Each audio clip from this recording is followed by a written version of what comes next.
Moi boas tardes, benvidos e benvidas a todas. Moitísimas grazas por estar aquí con nós nesta breve presentación.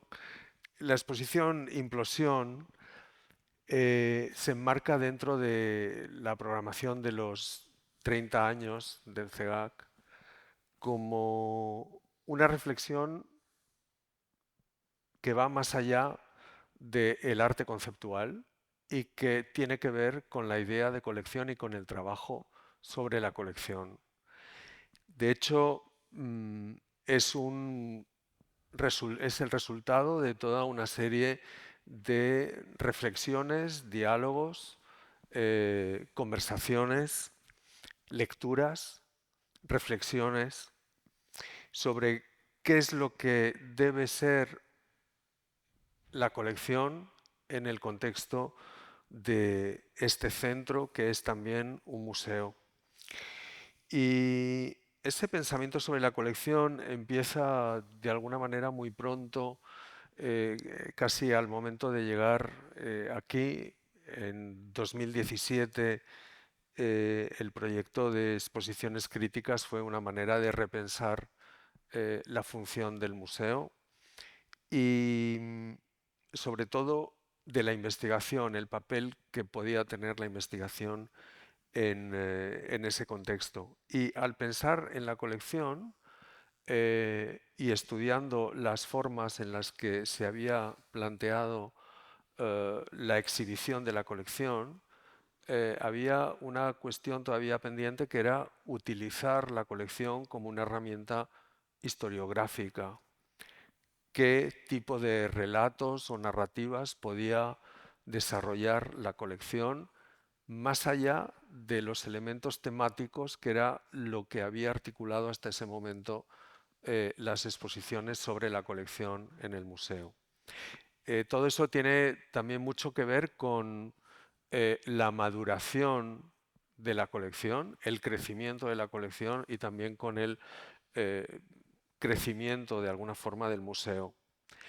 Quiero recordar cómo en la relación que empezamos a mantener con Pedro de Llano en 2017 a partir de un proyecto de investigación de la universidad que después explicará con más detalle, realizando una serie de fichas de obras de la colección, fue un detonante para reorganizar la colección y reorganizar la visibilización de esa colección.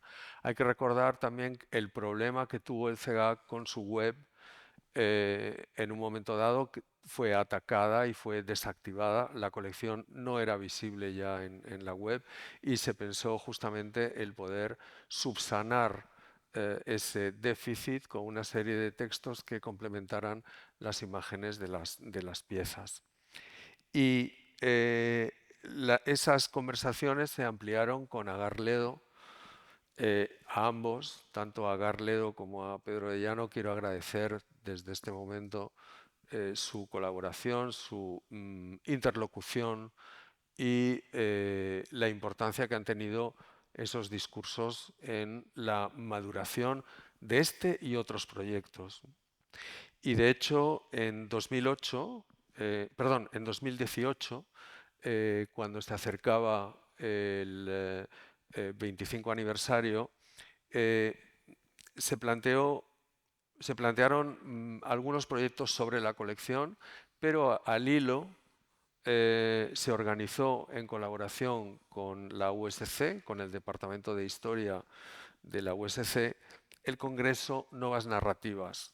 Agar Ledo y Miguel Anxo Rodríguez estuvieron precisamente involucrados en esa organización del Congreso. Fue en noviembre de 2017 y para acompañar esas reflexiones teóricas del Congreso se organizó desde el CEGAC la exposición Modelo por armar para plantear cuáles eran las lagunas, qué faltaba en la colección, cómo podía articularse una presentación más organizada de la colección, etc. Esa interlocución entre exposición y congreso fue muy productiva y unos meses después, en la celebración del 25 aniversario, se organizó la exposición Colección CEGAC 25, que celebraba ese 25 aniversario, pero que tendía a reorganizar de otra forma la presentación de la colección. Con la pandemia hubo un parón, como todos recordaréis, pero en 2020 empezamos a trabajar un pequeño proyecto titulado Wonder Women, en el que participamos Pedro de Llano, Agarledo y quien habla, yo mismo, para presentar de una manera sucinta una serie de mujeres artistas con obras muy singulares en la colección y que hacía más tiempo que no se exhibían. Ese grupo de trabajo no continuó, digamos, en el tiempo, pero sí continuaron una serie de conversaciones, especialmente con Pedro, que fructificaron, por un lado, en la exposición de David Lamelas y, por otro lado, en esta muestra. Y esta muestra tiene un significado muy especial, muy singular, porque coincide con la exposición Trabajo en Equipo, que es un homenaje a todos los equipos que han trabajado en el CEGAC, pero también a su colección y a la historia de su programación y de sus publicaciones. Implosión, que aborda el arte conceptual desde la colección del CEGAC como punto de partida, como núcleo, plantea la posibilidad de construir casos de estudio y construir investigación a partir de la colección, algo que creo que es de alguna forma el futuro para el CEGAC para consolidarse como museo en términos, digamos, de trabajo. Sin más, yo querría agradecer a todo el equipo que ha trabajado o a todos los equipos que han trabajado en el CEGAC en estos 30 años, aprovechando este 30 aniversario. En especial también un recuerdo a personas que estuvieron en el departamento de registro y en concreto a Potoli, que como sabéis se jubiló hace unos años por problemas de salud, pero que está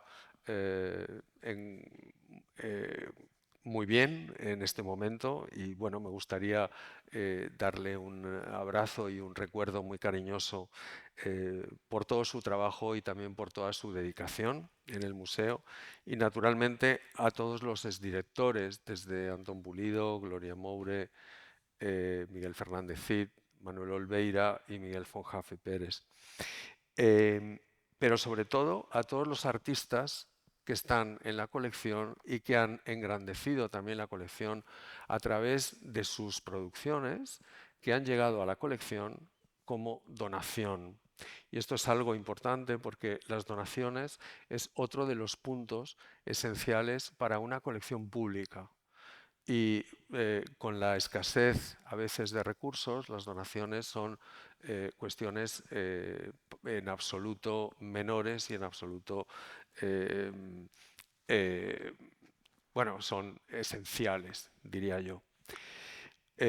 Bueno, voy a pasar la palabra a Pedro, a quien quiero agradecer enormemente el trabajo realizado en este proyecto. Abordaremos algunas cuestiones sobre cómo lo hemos trabajado y también cómo ha permitido ampliar el horizonte de la colección enfocando el arte conceptual. Muchas gracias, Pedro. Gracias, Santi.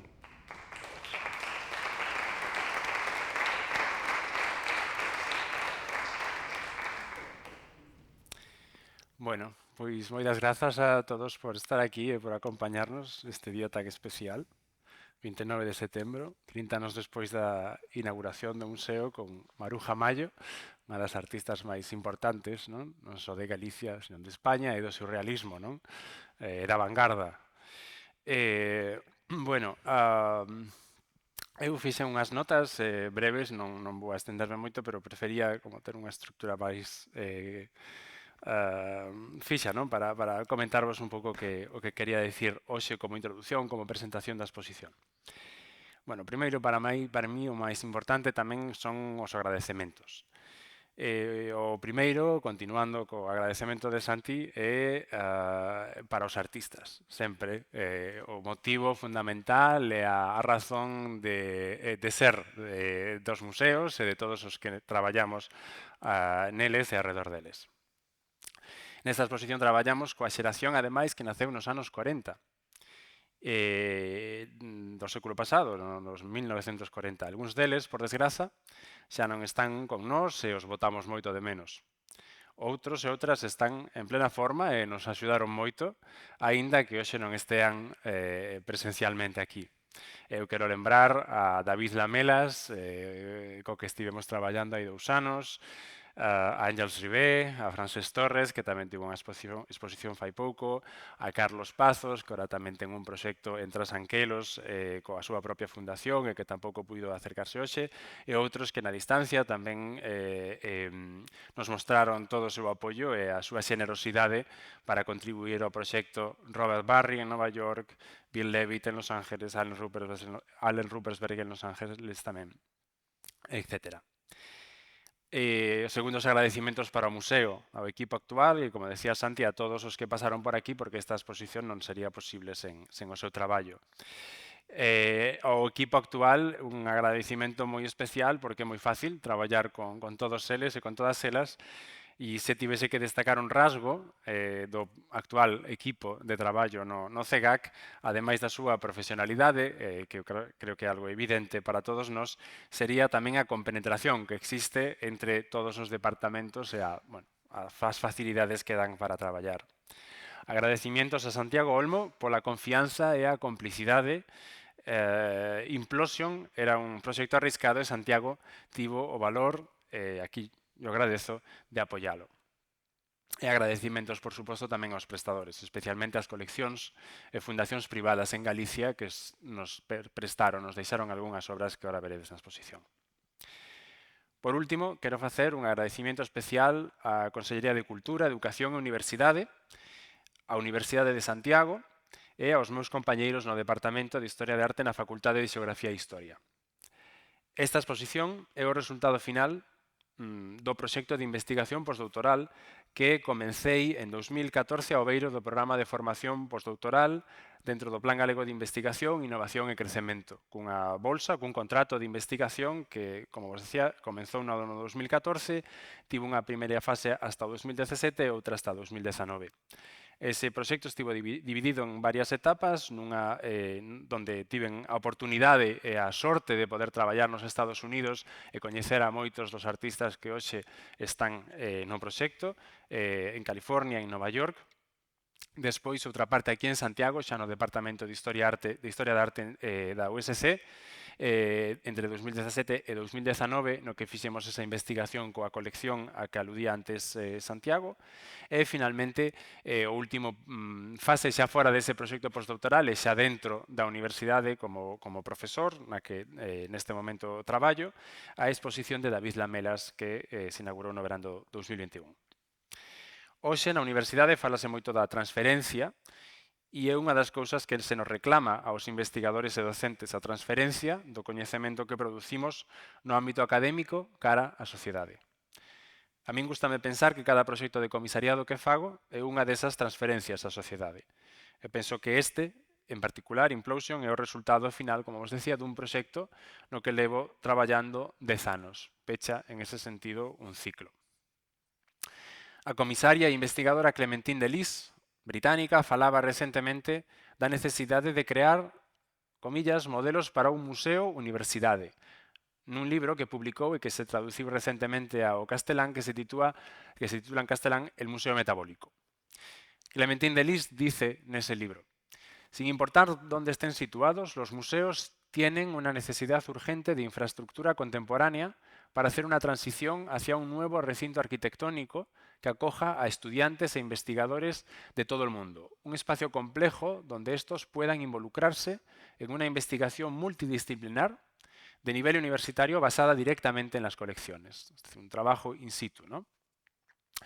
Ou tamén a idea do museo entendido como unha actividade investigadora, como unha tarefa, como un traballo continuado no tempo, e non só ou non principalmente como un edificio, non? Como moitas veces nos últimos 20 anos pois temos visto un pouco que a idea do museo se asocia directamente a unha arquitectura cando en realidade un museo a súa razón de ser é a colección e a historiografía, non, desa colección, a memoria, sen ese elemento que necesita de tanto traballo e dun traballo prolongado no tempo, non existiría un museo. Non? Un museo non é un edificio, é unha actividade.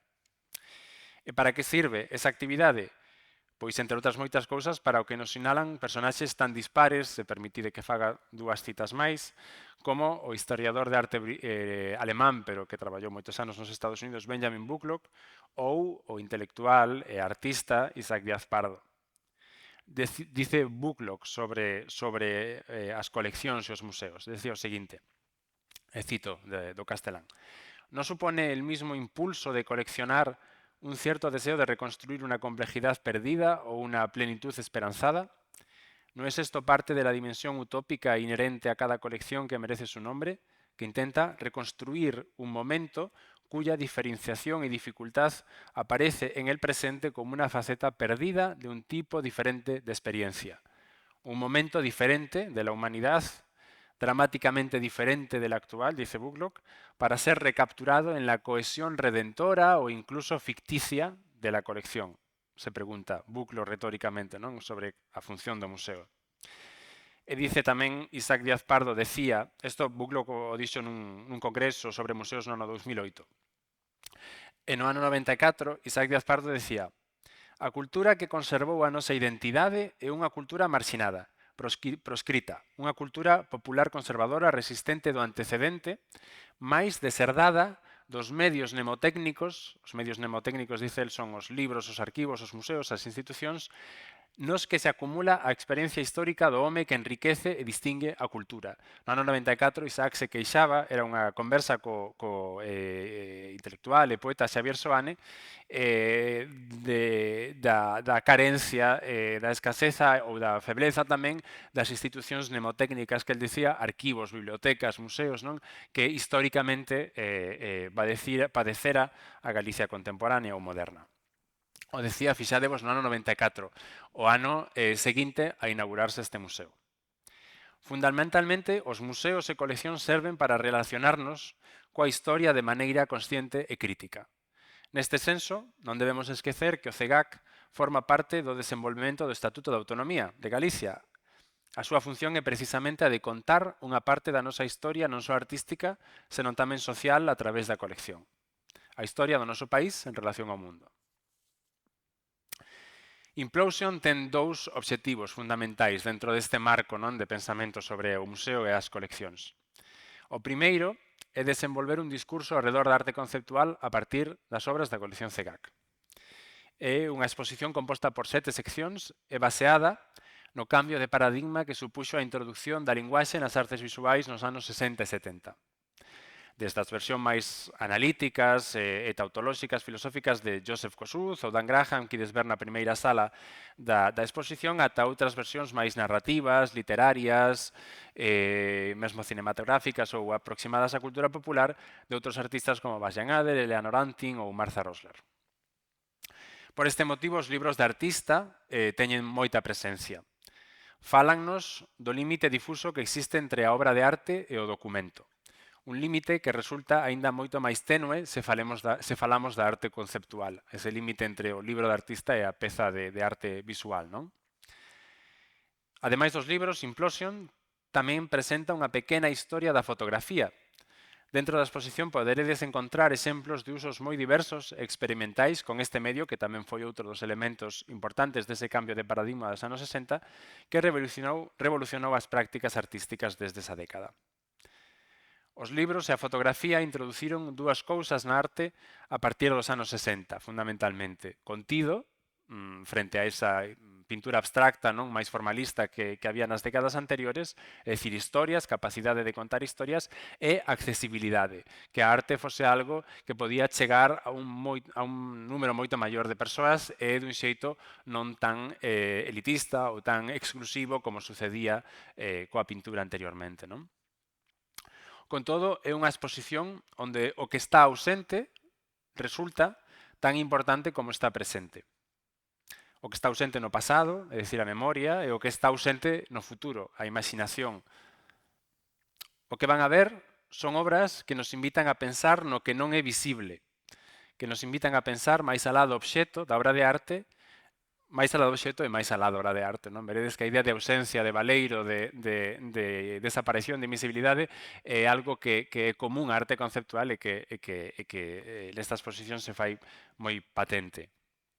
Xa para rematar, o segundo obxectivo fundamental de Implosion é que este discurso poda servir e poda axudar a definir e impulsar os retos e desafíos que unha institución museística como CEGAC terá nos próximos 30 anos.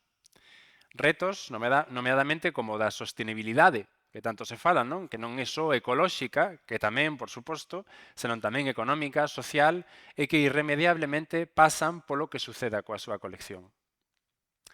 Apoiar políticamente e económicamente os museos, o patrimonio, nunca é un gasto, senón unha inversión en beneficio dunha sociedade mellor, máis culta e máis sensible cara ao seu entorno. O CEGAC que está pasando nestes momentos, estamos a falar con Santi estes días, ou está un pouco a metamorfosearse ou a cambiar de identidade, digamos, desa identidade original que tivo de centro de arte, de facer exposiciones, de moito dinamismo, e sen perder esa identidade tamén, non? Preservando esa identidade, pero tamén indo cara a esta outra identidade máis próxima á idea do museo, non? E tamén con uns proxectos como con outros prazos, non?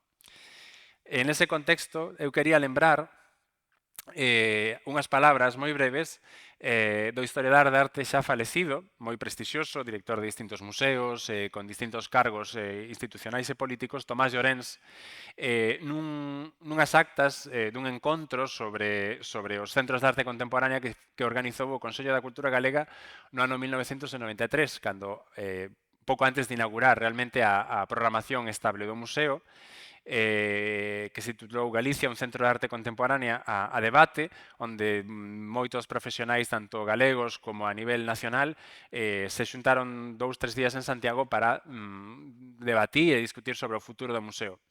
E moitos deses debates xiraban alrededor desa idea do modelo de centro, modelo museo, etc. E Tomás Llorens decía o seguinte: el modo en que finalmente la institución logra un peso propio en el entorno social en que se mueve, es decir, lo que otorga más duración y por tanto permite más autonomía real a una institución en el ámbito de las artes plásticas, es que posea una colección importante. Eso es algo que constituye un capital en cuanto es percibida la institución por la opinión pública. Bon, creo que finalmente, 30 anos despois, esas palabras de Tomás Llorens creo que adquiren un significado pleno e que son un pouco que nos marcan tamén ao momento que estamos a vivir. Así que era isto que quería compartir con vos e moitas gracias por acercarvos. Muchas gracias, Pedro.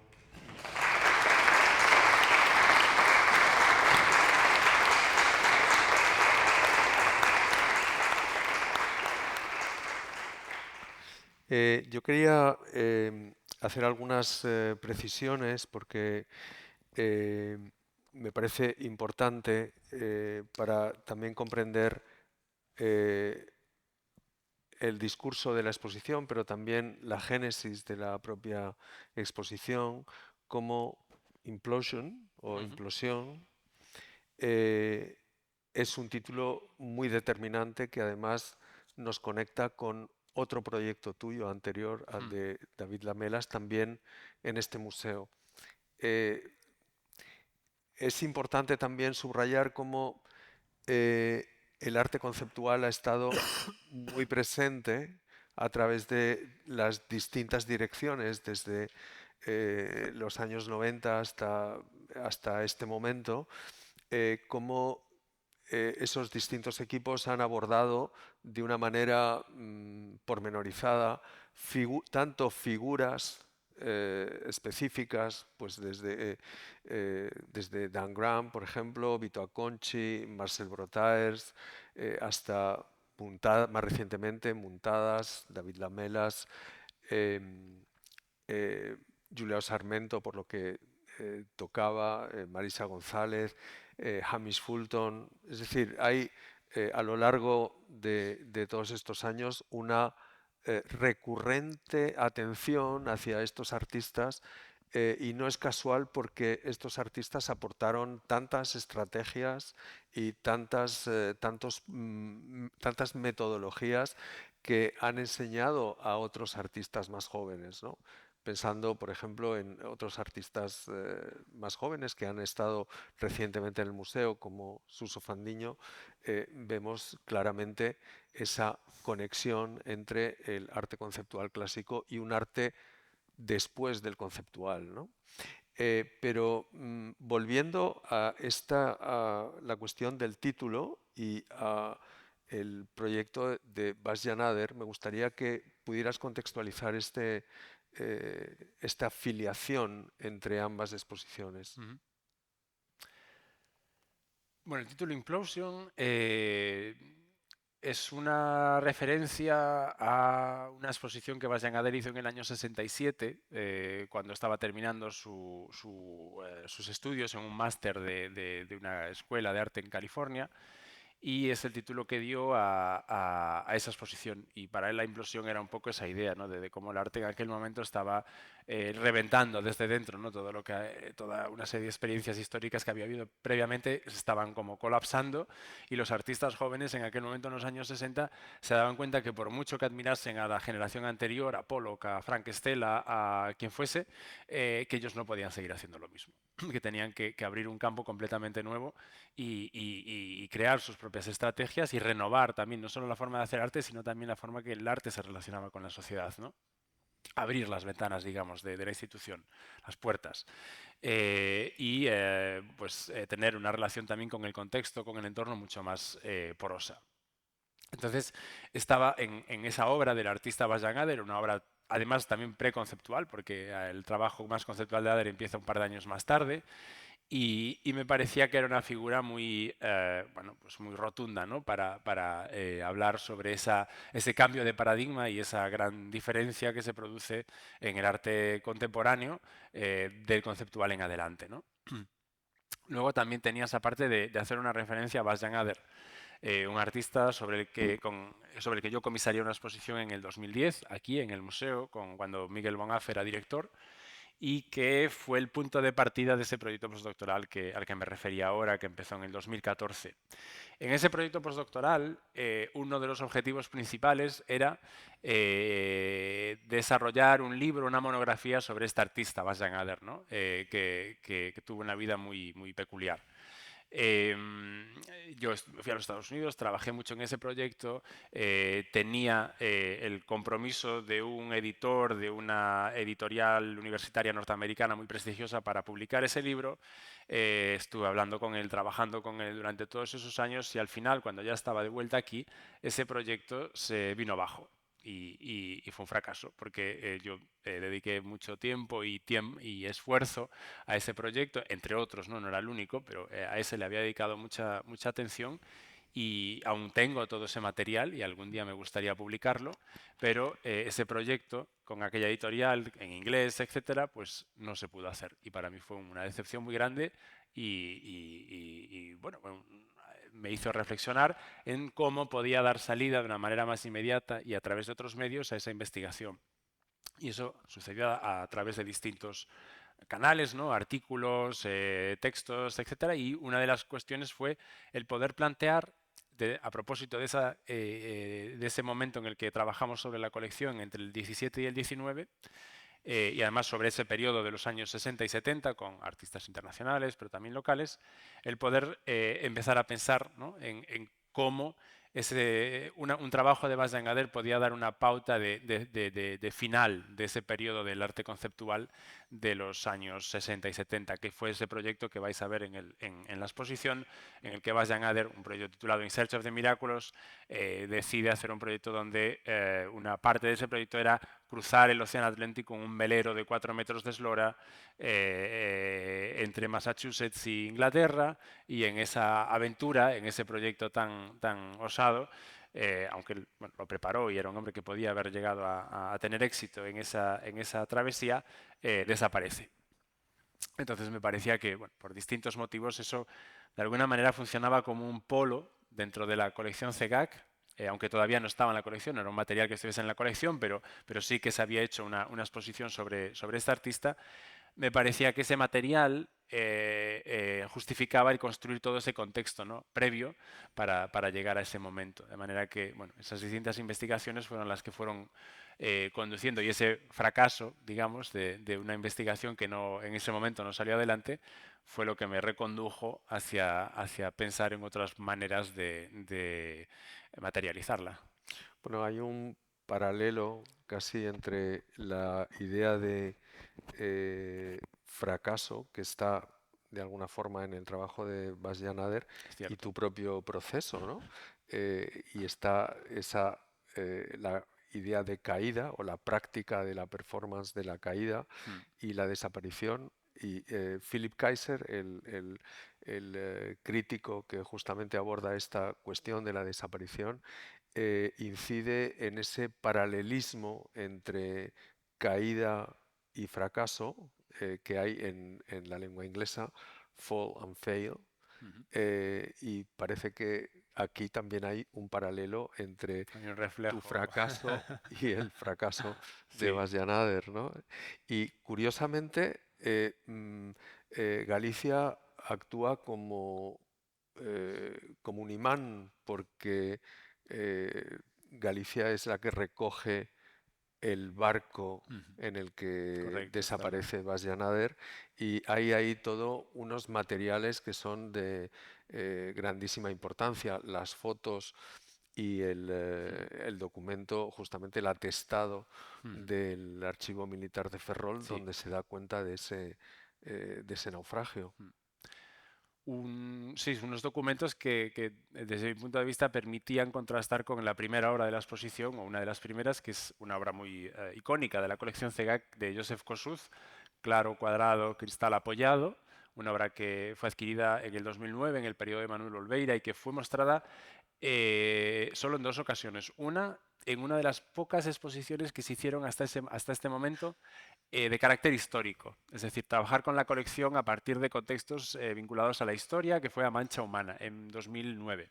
Y ahí se presentó por primera vez esa pieza de Joseph Kosuth, que tiene un carácter mucho más como analítico, tautológico, literal, ¿no?, que la aproxima más a la pintura abstracta, al minimalismo, que es como los comienzos del arte conceptual en el año 1965, y esta otra obra de Bastian Ader, que responde a otro contexto, que era el de California, que fue un proyecto donde la idea del lenguaje en las artes plásticas se interpretó de una manera mucho más literaria, narrativa, cinematográfica, e incluso con resonancias, en el caso de un artista como Bastian Ader, de resonancias que tienen que ver con las nociones de mito, de leyenda, de historia oral, etcétera, etcétera, ¿no? Entonces me parecía que había como una tensión o un diálogo, ¿no?, una complementariedad entre esas dos posturas tan diferentes, y que entre esas dos posturas se podían crear esas 7 secciones, ¿no?, que aluden a temas muy diversos. El lenguaje como material plástico, la ciudad, este contexto de California y el concepto más narrativo, el land art y la naturaleza, los feminismos de los años 70, y luego otros contextos geográficos como España o los artistas del este de Europa, de los que el CEGAC también tiene un pequeño núcleo, no tan pequeño, un núcleo muy interesante de artistas que trabajaron en ese ámbito del arte conceptual en los años 70 sobre todo. Sí, esa es la estructura, ¿no? La estructura de la exposición. Hmm. Yo creo que es importante que detalles un poco más porque el recorrido de la propia exposición va pasando de un capítulo a otro, de una sección a otra Ujú, y nos va, digamos, ampliando el espectro, ¿no? De lo ujú. que es el arte conceptual. Exactamente, sí. En el título hablamos de arte conceptual, pero ya inmediatamente en el texto del folleto y en otros que he utilizado hablo de los conceptualismos. Es decir, que los conceptualismos es algo mucho más amplio, ¿no? Que lo que sucedió en Nueva York en 2 años, en los años 60, ¿no? Tiene un alcance muchísimo mayor, ¿no? Y esa es la idea de conceptual que queríamos trabajar. Y eso es lo que intento también desarrollar en la exposición a través de esos capítulos. Y también ahí me gustaría decir que es una exposición en las salas de la planta de arriba que hemos intentado acotar, hacer una arquitectura mínima, pero yo creo que muy eficaz a la hora de convertir esas salas en una especie de prototipo o de hipótesis de colección de museo, ¿no? Permanente, semipermanente, como queráis llamarla, ¿no? Y también por eso la exposición es una exposición bastante densa en cuanto al contenido y con una temporalidad que yo creo que tiene más que ver con eso, con la idea del museo y de las colecciones permanentes, es decir, algo que pertenece a una comunidad, ¿no? Y que a la que nos acercamos pues, recurrentemente, podemos venir ahora, volver el mes que viene o dentro de 6 meses o tal, y que nos vamos como habituando un poco a ver y rever esas obras, ¿no? Y esos relatos, ¿no? Y a buscar nuevas lecturas. Entonces me interesaba, ¿no? Plantear la exposición no tanto como una exposición temporal o de tesis sobre el arte conceptual, sino como un caso de estudio sobre el arte conceptual que se pueda considerar como algo semipermanente, ¿no? Es decir, que es un patrimonio, no solo las obras, sino también esas lecturas de la colección del SEGAC. ¿Y podrías detallar con más precisión ese recorrido para orientar después la visita que vamos a realizar Ujú. después? Sí, empieza, como decía, con las obras más relacionadas con el lenguaje, era casi inevitable, ¿no? Arrancar con eso de la pieza de Joseph Kosuth, también por la cuestión cronológica, ¿no? Ahí, por ejemplo, vais a poder ver un diálogo muy interesante desde mi punto de vista entre Joseph Kosuth y Dan Graham, otro artista que tuvo una exposición muy importante en el año 97 aquí en Santiago y que de hecho el Museo Cerralbes va a inaugurar una exposición dentro de 2 semanas que él concibió antes de morir hace un año. Y Dan Graham y Kossuth tienen posturas muy diferentes frente al lenguaje, ¿no? Porque en Kossuth vais a ver un trabajo muy tautológico, muy autorreferencial, muy próximo al minimalismo, a la pintura abstracta, incluso es casi como llevar al suelo, ¿no? La pintura o el plano de la representación, pero todavía se mantiene dentro de ese contexto del cubo blanco, de la institución, de la objetualidad, y Dan Graham tiene un planteamiento muy similar en cuanto a ese carácter experimental del lenguaje, muy próximo a la poesía también, pero lo hace directamente en publicaciones. Y es una pieza que se titula Esquema, March 1966, que es un poema que varía en función del contexto en el que se publica. Es decir, es un poema que hace referencia a ese marco material de la revista o del libro donde se publica y que en función de las distintas características que tiene esa revista, ese libro o lo que sea donde se publica, cambia de contenido y bueno, ahora veréis también los detalles, pero la obra de arte se convierte en un libro, es decir, se convierte también en un elemento que es disponible, que es accesible y del que hay múltiples copias, frente a esa otra obra de Kossuth que es más única, más todavía con ese concepto más casi pictórico o visualista, ¿no?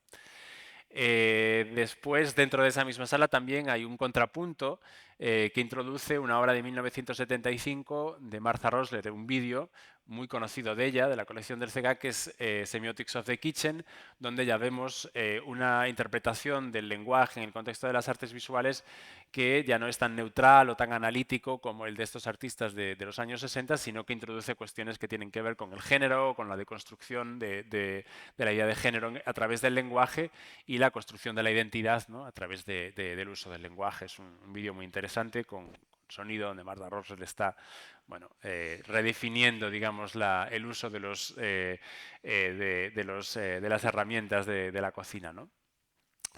Después en la parte de la ciudad hay una obra que a mí me causa especial placer ver en la exposición, que son las fotografías de David Lamelas, el tríptico de Bruselas, que fue adquirida por el museo después de la exposición individual que le dedicó en el 2021.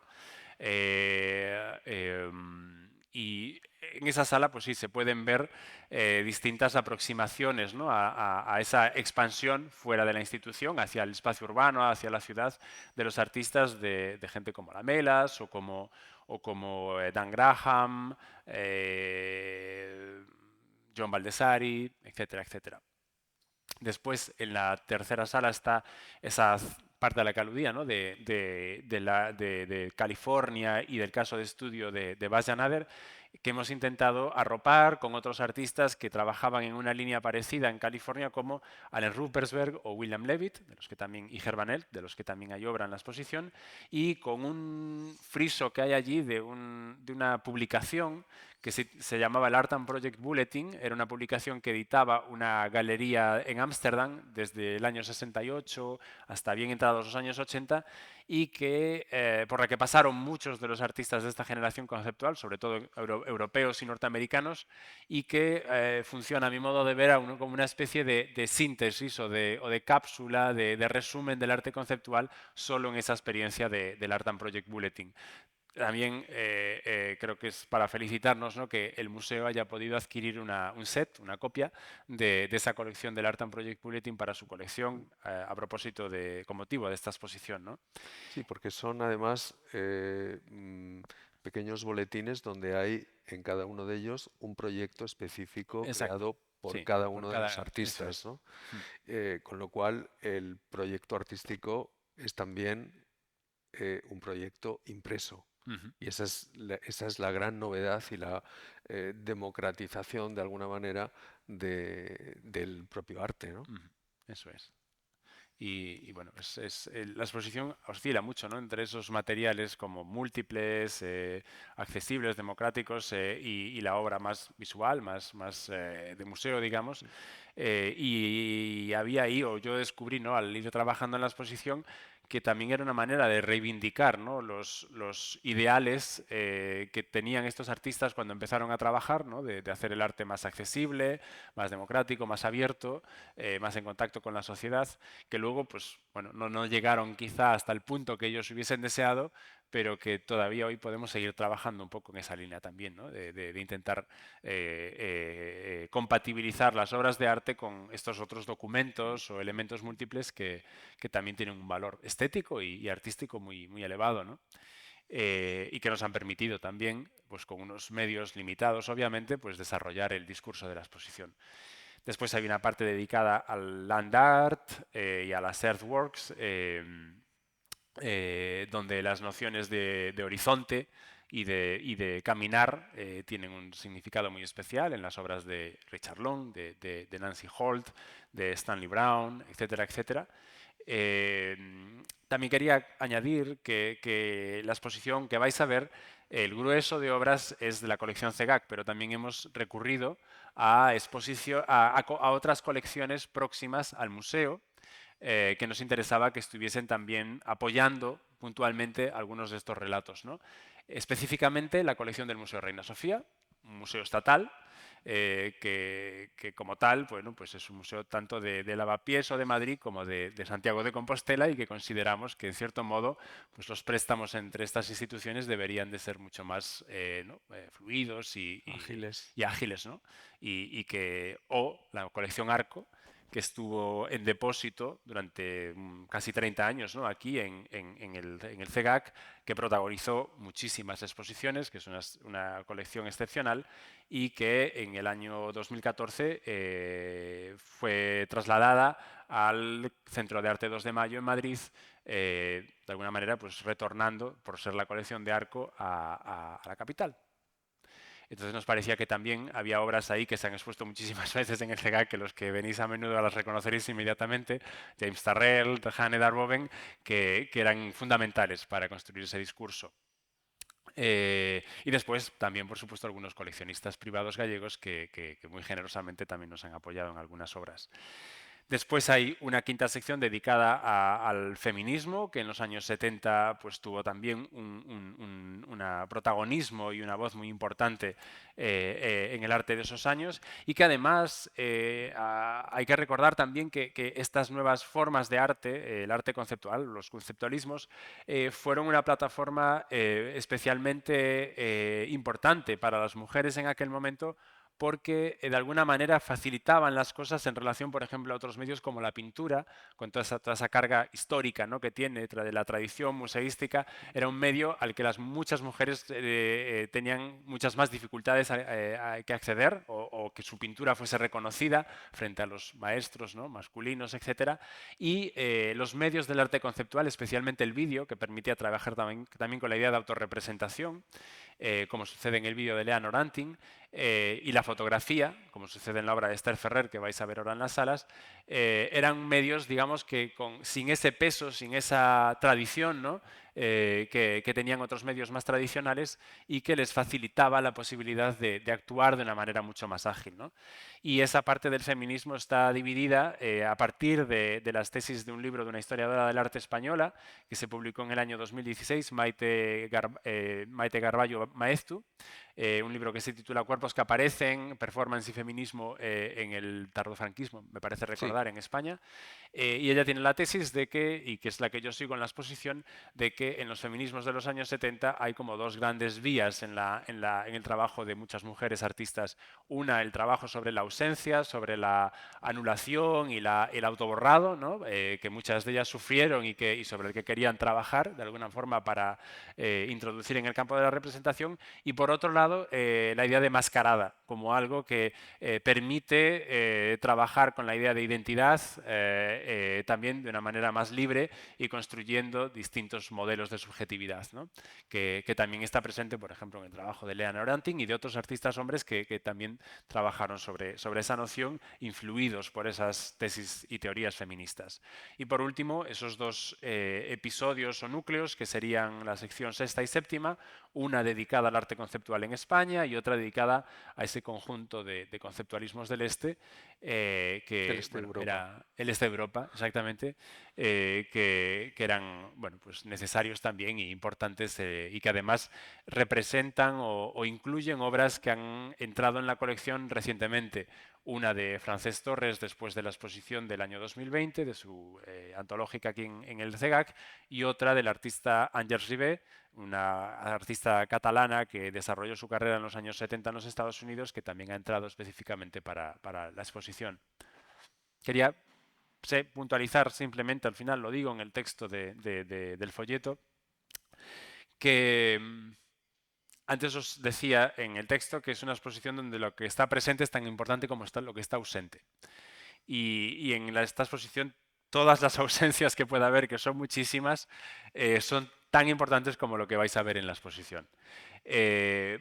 Siguiendo un poco ese espíritu del arte conceptual. Por ejemplo, no veréis obras de artistas de América Latina, y el CEGAC tiene un conjunto de artistas de América Latina muy importante también de esa época, de los años 60 y 70. Bueno, por cuestiones fundamentalmente de espacio y del desarrollo de la exposición, decidí dejarlos fuera, y también porque la envergadura de estos artistas es lo suficientemente importante como para que se aborde en un proyecto específico, ¿no? Algo parecido se podría decir en ese momento histórico del arte povera, y también otras ausencias que me gustaría que estuviesen en vuestra mente a lo mejor cuando veáis la exposición, pero bueno,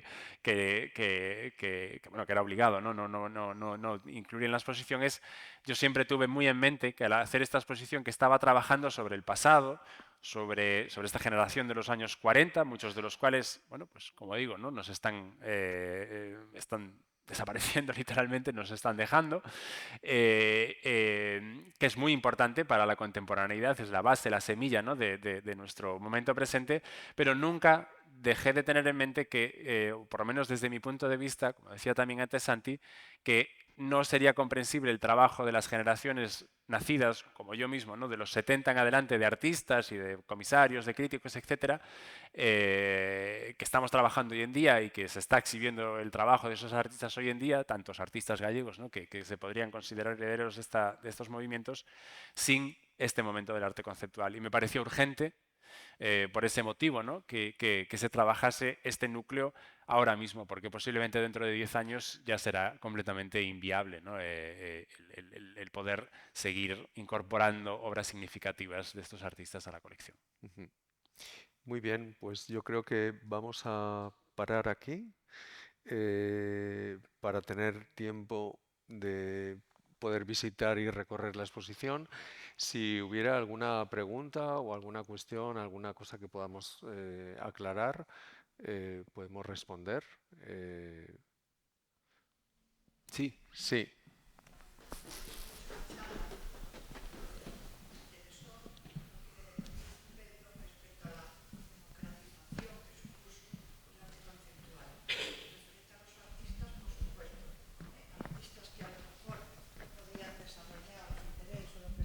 por lo que dijiste tú, dificultades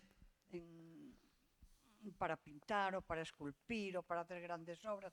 El arte conceptual les abrió un mundo. De hecho, yo recuerdo aquí a una artista conceptual de la que por desgracia no recuerdo el apellido, pero sí el nombre, Mónica se llamaba, expuso aquí una obra perfecta en colores azules, Mónica Alonso. amarillos. Sí, bueno, que decía que su ilusión sería no tener siquiera que ejecutar nada material, sino que le comprasen la idea. Decir ella la idea y comprarla. Entonces, en ese sentido, perfecto. Pero luego, para la recepción, yo creo que el 99% de la humanidad o detesta el arte conceptual o no tiene ningún interés en entenderlo. ¿Cómo es posible? Si es tan atractivo, te abre tantas posibilidades. ¿Qué te parece? Bueno, que tenemos que trabajar en convencerlos de lo contrario, porque yo creo que no es tan inaccesible a nivel de interpretación o de entendimiento. Y bueno, pues los museos, las instituciones ponemos todos los medios a nuestra disposición para que haya elementos de contextualización, de acceso, ¿no? A esas obras también, ¿no? De textos, lo que sea necesario, visitas, sí.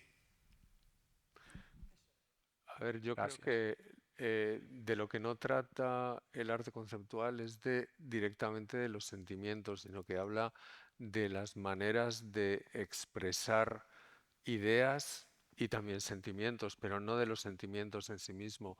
Por eso parece que hay una distancia. Lo que plantearon los artistas de este momento fue establecer una distancia entre ellos y la obra, casi como desaparecer. Pasa un poco lo mismo con lo que se llamó la filosofía del lenguaje, que revolucionó también el campo de la filosofía con las aportaciones no solo fundamentalmente de Wittgenstein, pero también de esa filosofía norteamericana que abordó el lenguaje como una herramienta de análisis, ¿no? Y como un objeto de análisis.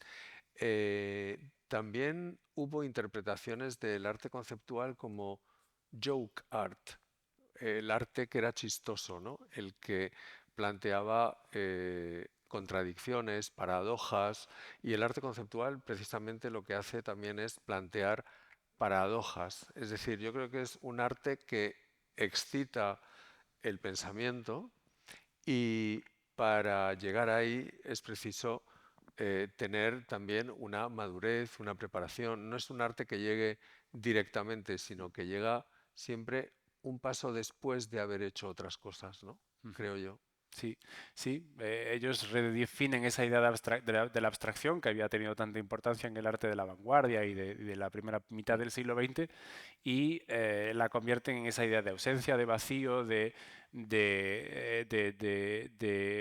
una parte material que tienen las obras, inevitable, ¿no? Incluso las obras más desmaterializadas, ¿no? Como decía la crítica de arte Lucy Lippard, todas tienen un mínimo de soporte, de materialidad de alguna manera, pero suele ser muy reducido, muy esencial, y lo que hace esa obra con esa presencia tan sutil, tan desmaterializada, ¿no? tan modesta, es un poco de alguna manera como aludir, ¿no? a algo que está más allá, ¿no? Mm. Que puede estar, como decía yo antes, ¿no? en cuestiones que tienen que ver con la memoria o que tienen que ver con la imaginación también, ¿no?